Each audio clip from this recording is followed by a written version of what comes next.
And I guess now speaking to your own Japanese, I guess on the channel you've mentioned many times about the classic, the Jouzu moments, and kind of making fun of them a lot. But how long did it take you to kind of, I guess, graduate from the Jouzu moments? Oh, geez. Well, I think that everyone still gets the Jules moments occasionally because, like, if you go into, like, a konbini and you say, like, I don't know,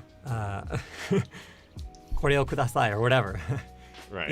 even if you just say, like, one word or, like, ohayou gozaimasu, konnichiwa, arigatou gozaimasu, you're still going to get that from some people. So I still get that, occasionally. But I think the first kind of real moment that I had where it was like, oh, I kind of actually speak Japanese.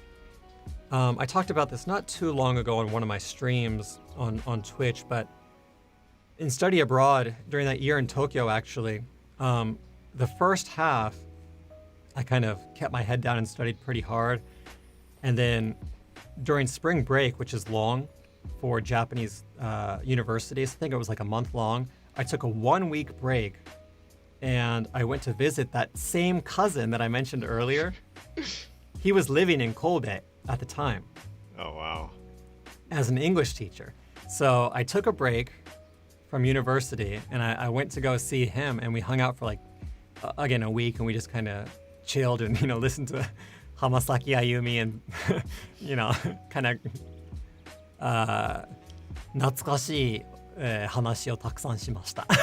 But anyway, Right. what happened is, up until that point, I kind of didn't know whether or not I could tell people I speak Japanese, because I was still kind of working my way through basic and intermediate grammar, albeit at a fairly rapid pace at university, at Keio University, in the classroom.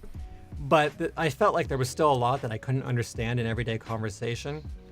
But for whatever reason, I don't know if it was almost because of gyaku ni, when I went to see my cousin, we didn't use any Japanese, so maybe it gave my brain like a week to rest or whatever. But when that week was over and I went back to Tokyo, I remember riding the train on the way back to Tokyo and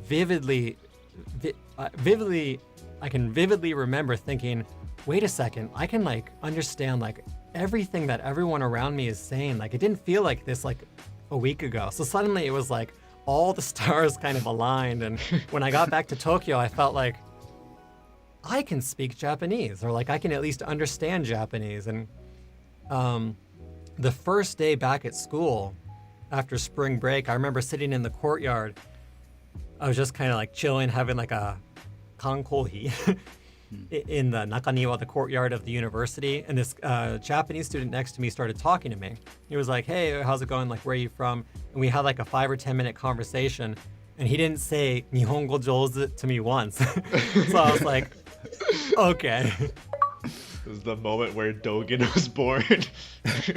And I mean, I feel like we gotta shout out one real MVP throughout all of this, because there's a lot of circular moments here in your story, and we gotta shout out your cousin, because every time you needed him, he was there.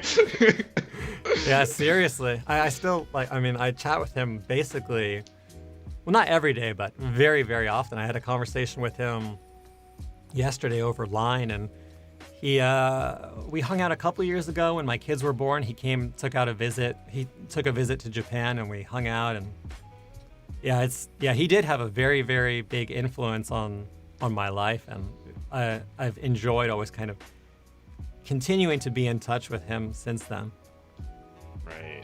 And I guess at this point, you've been in Japan for a good amount of time, kind of to the point where you've really kind of assimilated and you kind of know what to expect. But